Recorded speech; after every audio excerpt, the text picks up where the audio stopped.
النهاردة هقدم ليكم الذرة الصفراء المسكرة، بتبقى حلوة جدا، سناك صحي ومشبع.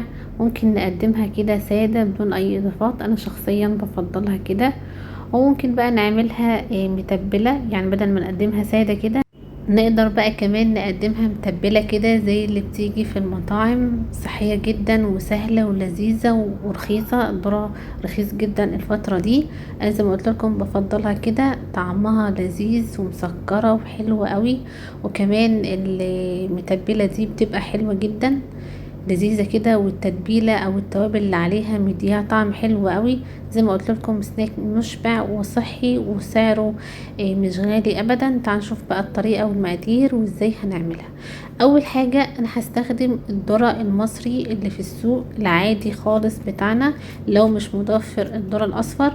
الذرة الاخضر دلوقتي متوفر في الاسواق في مصر وسعره بسيط جدا. انا جايبة السبع حبات ذرة ب20 جنيه. 7 دول هيعملوا معاكي كمية كبيرة. بدل بقى ما تشويه، طبعا تقدري تشويه وتعمليه مشوي، وممكن كمان بدل ما تشويه تعمليه بالطريقة اللي انا هعملها. اول حاجة بقشر الذرة كويس جدا، بيكون فيه زي شعر ناعم اصفر كده، بتخلص منه زي ما انتم شايفين. وبكسر كمان الحتة اللي تحت دي، هي بتبقى صعبة شوية لكن ان شاء الله بتتكسر معاكم بكل سهولة. زي ما انتم شايفين كده، هي عصلجت معاك الاول بس بعد كده كسرتها، سهلة وبسيطة خالص. هنا كده انا جبت كوزين من الذرة زي ما انتم شايفين بالحجم ده. هبتدي بقى قبل ما اسلقه ان انا اقسمه. انا بحب اقسمه، ممكن تقسموه بقى على 2، تقسموه على 3. انا هقسمه على 3 كده علشان يبقى شكله كده ظريف وحلو عند التقديم. هنعلم كده على الكوز الذرة بالسكينة وبعدين هنكسر. يعني زي ما قلت لكم كسرته على 3 حتت بالشكل ده، والحتة الاخيرة اللي هي في البوز دي بقطعها بالسكينة علشان كده يكون شكلها حلو.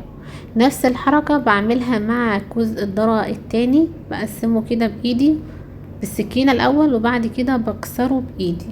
اهم حاجة ان الذرة يكون طازة، يعني تعرفي منين هو طازة؟ تفتحي واحد كده، لو هو طري من جوه يبقى هو كده خلاص معانا الذرة طازة. هنبتدي بقى نسلقه في حلة، وهبتدي ان انا اضيف فيها 4 كوبايات من المية بالكوبايات المعيارية.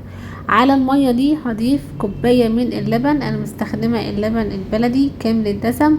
وعلى المية واللبن دول هضيف 4 معالق مليانين من السكر علشان الذرة في الاخر يطلع مسكر معايا. وعليهم هضيف معلقة صغيرة مليانة من الكركم.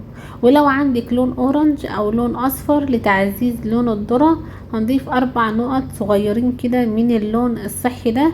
وممكن نستغنى عنه، الكركم اصلا لوحده هيلون معانا الذرة ومش بيأثر على طعم الذرة خالص، هو مجرد بس بيديله لون. بعد كده لما اللبن مع الكركم مع السكر مع المية تغلي هبتدي اضيف كل حبات الذرة. انا بصراحة لقيت الكمية كبيرة فضفت كمان كوز من الذرة، قطعته برضو ل3 وضفته مع الكمية اللي انا كنت ضيفها. هسيب بقى الذرة يستوي لمدة نص ساعة. بعد الغليان نص ساعة بالظبط هسيبه نص ساعة، هغطي الحلة وهسيبه لمدة نص ساعة.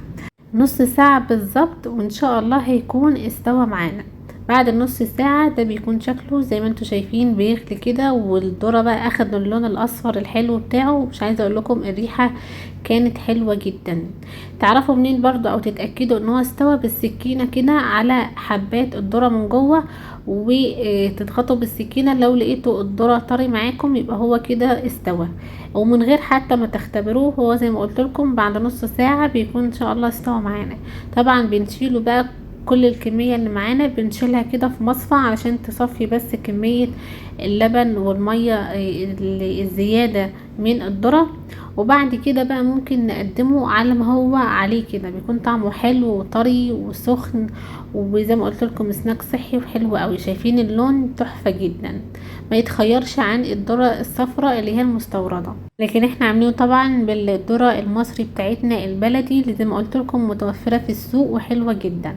المتبل بقى هضيف في طاسة معلقتين من زيت الزيتون او مكعب من الزبدة، عليهم رشة من الملح، نص معلقة صغيرة من البابريكا، ونص معلقة صغيرة من الكاري.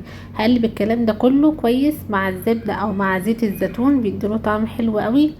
وممكن كمان تستبدلوا البهارات او التتبيلة دي بكيس من بهارات البطاطس المتوفر من فاين فودز، برضو بيديله طعم حلو قوي. والتتبيله والبهارات دي بتبقى حلوه كده على الذره. انا بس هديله تشويحه كده مع الزبده والبهارات او مع الزيت والبهارات لحد ما البهارات بس دي او التتبيله دي تمسك مع الذره كده وينشف معايا شويه، حاجه بسيطه. هبتدي بقى اشيله على طول وهو سخن كده، بيكون طعمه تحفه جدا بصراحه. المتبل ده، الذره المتبل ده عجبني عن الساده، والساده حلو برضو وخفيف جدا. هنبتدي بقى نقدم في اطباق التقديم الذره الصفراء الحلوه بتاعتنا، ده اللي من غير اي اضافات.